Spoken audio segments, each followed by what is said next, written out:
Hello hello friends, welcome back friends. आज मैं reading कर रही हूँ कि आपके और आपके पार्टनर के बीच में आगे क्या होने वाला है, मतलब दोनों के बीच में अभी आने वाले टाइम में क्या होगा वो हम लोग देखने की कोशिश करें। जो लोग चैनल पे नए हैं please like and subscribe the can channel, और जिनको पर्सनल रीडिंग चाहिए आप लोग मुझे ना दिए हुए नीचे डिस्क्रिप्शन बॉक्स के नंबर पे कांटेक्ट कर सकते हैं। और पेड रीडिंग है। और याद रखें, कभी भी अगर आप लोग ट्विन फ्लेम जर्नी में या सोलमेट जर्नी में, जो भी जर्नी में हो, जब तक आपने आपको बैलेंस नहीं कर पा रहे हो, या आप बार बार में आपका फियर की एनर्जी में आ जाते हो, आपको समझ में नहीं आ रहा है क्या हो रहा है, तो आपको एक गाइडेंस की सख्त ज़रूरत होती है। क्योंकि जो कोच होते हैं उनको पता होता है, उन्होंने ऐसे बहुत सारी सिचुएशंस हैंडल की है जिनसे हमको पता होता है कि ये पर्सन किस चीज़ से गुजर रहा है। उनको प्रॉब्लम बोलते ही समझ में आ जाती है कि क्या चल रहा है वो इंसान के साथ में, समझ रहे हो। तो उसमें प्रॉपर गाइडेंस दे सकते हो तो आप वो सिचुएशन से जल्दी बाहर निकल सकते हो। याद रखिए, उतना ही टाइम आप अपना वेस्ट होने से बचाते हो, उतनी जर्नी को अपने शॉर्ट करते हो। जैसे कुछ लोग मेरे पास आते हैं, वो लोग बहुत ज़्यादा अपने पार्टनर के ऑब्सेसिव एनर्जीज में रहते हैं। दिन भर अपने पार्टनर को स्टॉक करना, वो कहाँ जा रहा है, कहाँ आ रहा है, क्या कर रहा है। ऐसे लोगों के साथ में, जो लोग में से रेगुलर है, उन लोग, कुछ लोग बहुत टफ होते हैं, कुछ लोग बहुत इजीली समझ जाते हैं। तो काफ़ी ऑब्सेसिव लोगों को भी मैंने जर्नी से, ऑब्सेसिवनेस से बाहर निकाला है, और वो लोग आज बहुत पीसफुल सिचुएशन में, खुद से हैप्पीनेस है, बहुत लाइफ में अबंडेंस आ रही है, और डेफिनेटली वो लोग यूनियन की तरफ भी बढ़ रहे हैं, ऐसा नहीं कि नहीं बढ़ रहे।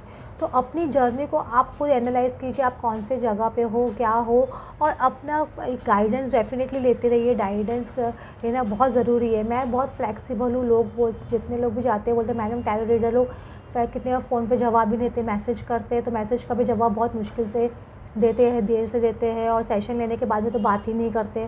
मैं ऐसे ही नहीं हूँ। मैं, अब मुझे पता है सामने वाला कैसा है, मेरा 1 to 1 कनेक्ट रहता है लोगों के साथ में।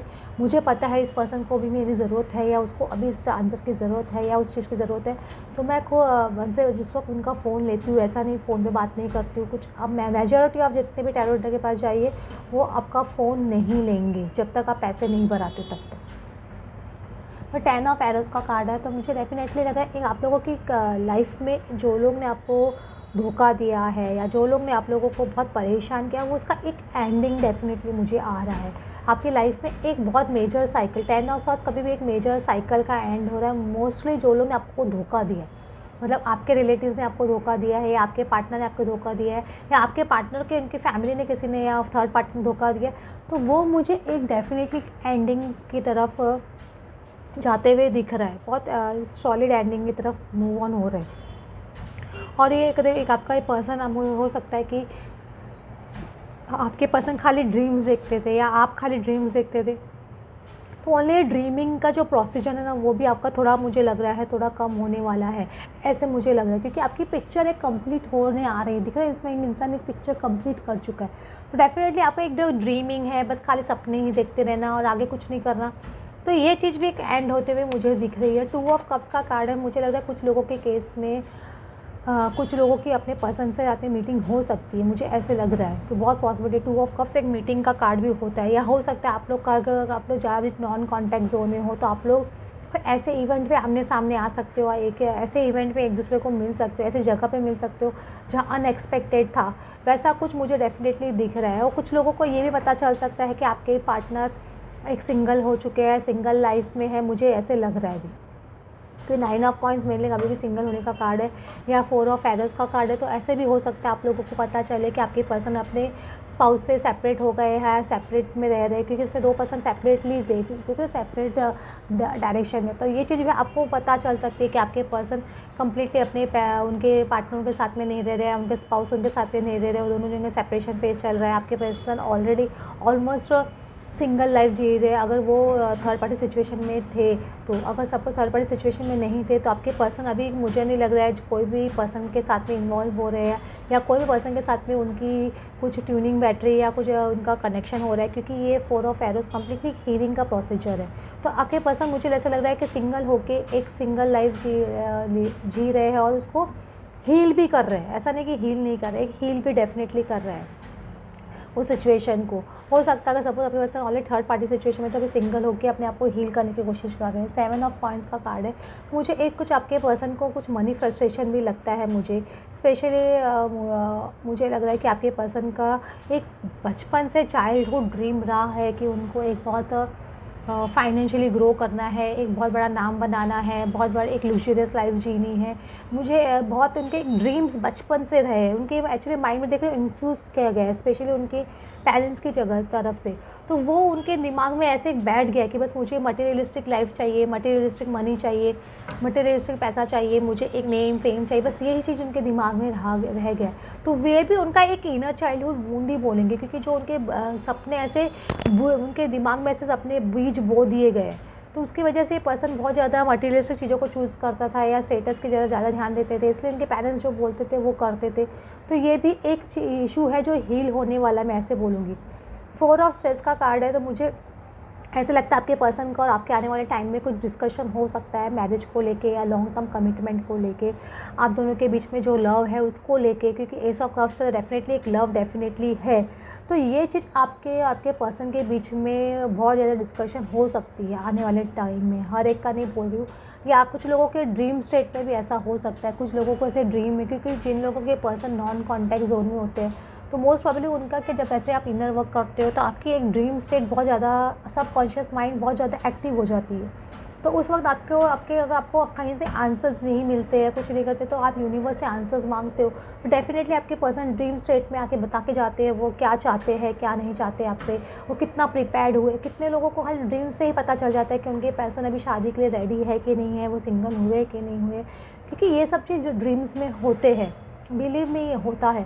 और कुछ लोग मुझसे जितने अपने ड्रीम शेयर करते हैं, कितने लोग जो आप टैरो रीडर के पास जाओगे वो आपको ड्रीम कंसल्टेशन का चार्जेस लेते ही लेते, मैं भी लेती हूँ, लेकिन मुझे ऐसे छोटा मोटा कोई ड्रीम है, मेरे रेगुलर क्लाइंट हो आप, तो मैं आपको ड्रीम बता देती हूँ। लेकिन आप सबसे फर्स्ट टाइम मेरे पास आ रहे हो, फर्स्ट 1 और 2 टाइम आप मेरे से शेयर कर लो तो दैट्स डिफ़िकल्ट। लेकिन मैं अपने रेगुलर क्लाइंट्स होते हैं वो मुझसे कितनी बार मैम मुझे ये ड्रीम आया, वो ड्रीम आया, और कितने मेरे ऐसे क्लाइंट हैं मेरे जो महीने में मुझसे 8-8 10 सेशन भी लेते हैं, और कुछ ऐसे भी है जो 2-3 सेशन भी लेते हैं। डिपेंड करता है उनकी कितनी ग्रोथ हुई है, कितना उनको फ़ायदा हो रहा है वो चीज़ से, उसकी वजह से। कितने लोग ऐसे होते हैं कि जो मुझसे बात करके मैम बोलते हैं कि मैम बात करके इतना ऐसा तो सब चीज़ पूरा परसेप्शन ही चेंज कर दिया अपने माइंड का, मतलब इतना टेंशन हो रहा है जैसा कुछ है ही नहीं अभी।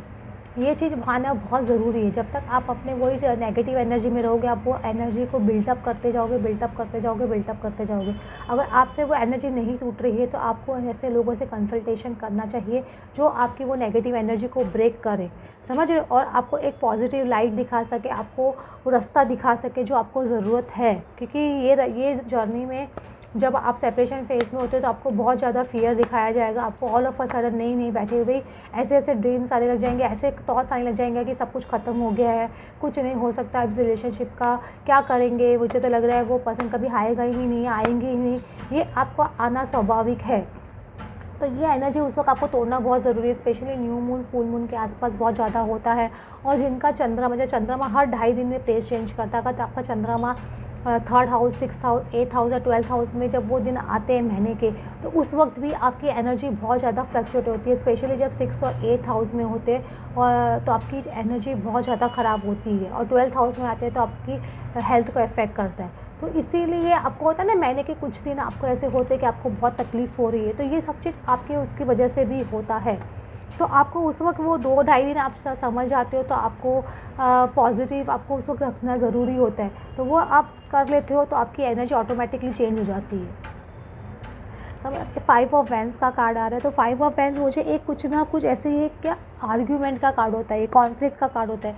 तो आप कभी अपने सपोज़ आपके पर्सन से कुछ बातचीत हो रही है, कुछ है, तो आपके मन में अगर बात हो तो मेंटल कॉन्फ्लिक्ट की वजह से आप लोग कॉन्फ्लिक्ट में नहीं आ जाओ, मैं ऐसे बोल दूँ, क्योंकि कॉन्फ्लिक्ट नहीं करना है आप लोगों को, क्योंकि आपके मन में भी बहुत कॉन्फ्लिक्ट है, क्योंकि जब तक आप प्रिपेयर्ड नहीं हो ना, आपके मन में बहुत सारे क्वेश्चंस अभी भी है। अगर आपके मन में अभी भी आपके पर्सन को लेके बहुत ज़्यादा डाउट्स है ये, तो आपके मन में वो कॉन्फ्लिक्ट है रहेगा, और वो उनसे बातचीत में भी निकलेगा, और उनके मन में भी अगर बहुत सारा कॉन्फ्लिक्ट्स है तो वो भी बाहर निकलेगा। तो इसलिए आपको वो कॉन्फ्लिक्ट्स अपने आप को क्लियर करना बहुत ज़रूरी है, उसके लिए बहुत मेहनत लगती है। 8 ऑफ पेंटिकल्स का कार्ड है, तो मुझे भी लग रहा है कि आप बहुत मेहनत कर रहे हो और आपके पर्सन भी बहुत मेहनत कर रहे हैं मेंटल कॉन्फ्लिक्ट क्लियर करने का। आप लोग को कुछ ना कुछ डाउट्स डेफिनेटली आते हैं दिमाग में कि आगे रिलेशनशिप कैसे चलेगी, अगर हम लोग दोनों कंपैटिबल है कि नहीं है, हम शादी के बाद में अच्छे से रह पाएंगे कि नहीं रह पाएंगे, उनके पेरेंट्स मुझे अच्छे से रखेंगे या एक्सेप्ट करेंगे कि नहीं करेंगे।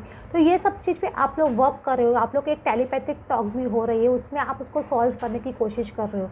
तो मुझे लग रहा है ये आपकी टेलीपैथिक टॉक से डेफिनेटली सॉल्व होगा। ये मेहनत लगती है इसके अंदर, ऐसा नहीं कि एक ही दिन में टेलीपैथिक टॉक हो गई और सब कुछ ठीक हो गया। ये कंटिन्यूस बेसिस का एक प्रोसेस है जो धीरे धीरे करके आपकी एनर्जी को चेंज करता है और उनकी एनर्जी को भी चेंज करता है, क्योंकि आपको एक एक्सेप्टेंस मोड में आना ज़रूरी रहता है कि हाँ you all can handle everything, कि आप लोग एक दूसरे के कॉम्पैटिबल हो और इससे आपके दोनों के बीच में एक स्टेबिलिटी आप फील कर सकोगे, एक पीस डेफिनेटली आप दोनों के बीच में आप भी महसूस करोगे, वो भी महसूस करेंगे ये पीस को। ये पीस आना बहुत ज़रूरी है कि जब आप दोनों के बीच में एक स्टेबिलिटी, एक बैलेंस आएगा तभी तो जाके आप लोग दोनों एक यूनियन में आओगे। तो वो स्टेबिलिटी या पीस आप महसूस करते हो न्यू मून या फुल मून के आसपास में, आप लोग वो देखिए, अगर वो महसूस कर पाते हो तो डेफिनेटली आप लोग है ना आगे बढ़ रहे हो। इसमें देखो 10 ऑफ वैंड्स का कार्ड आ रहा है, तो कुछ ना कुछ मैं बोल रही हूँ आप लोगों को कुछ मेजर एंडिंग्स लाइफ की चल रही है। जो भी आपका सपोज आपका कॉन्टेम्पलेशन है, आप लोग के डाउट्स है, मैं बार बार बोल रही हूँ, आप लोग के जो डाउट्स है एक दूसरे को लेके, कॉम्पैटिबिलिटी को लेके या एडजस्टमेंट्स को लेके या कुछ फाइनेंशियल स्टेटस को लेके, तो वो आप लोगों के डाउट्स अभी ख़त्म होंगे क्योंकि आप एक पीसफुल सिचुएशन में आओगे, क्योंकि आपको इस पर वर्क करने की ज़रूरत है। अगर वर्क नहीं कर रहे हो तो ये चीज़ पे डेफिनेटली एक टेलीपैथिक टॉक से आप लोग वर्क कीजिए अपने पार्टनर के साथ में। उनको टेलीपैथिकली टॉक करते तो उनको समझाइए कि हाँ हम लोग दोनों मैनेज कर लेंगे, हम दोनों ये चीज़ हैंडल कर लेंगे, हम दोनों ये सब चीज़ कर सकते हैं, we are capable, we can do this. ऐसे सब चीज़ आप करिए, हमारे पेरेंट्स हमसे खुश रहेंगे, हम दोनों लाइफ में खुश रहेंगे, ये चीज़ आपको करनी ज़रूरी है। तभी आपके डाउट्स खत्म होंगे, तभी आप लोग 2 ऑफ कप्स की एनर्जी में आ सकोगे, एक दूसरे को लव एक्सप्रेस कर पाओगे।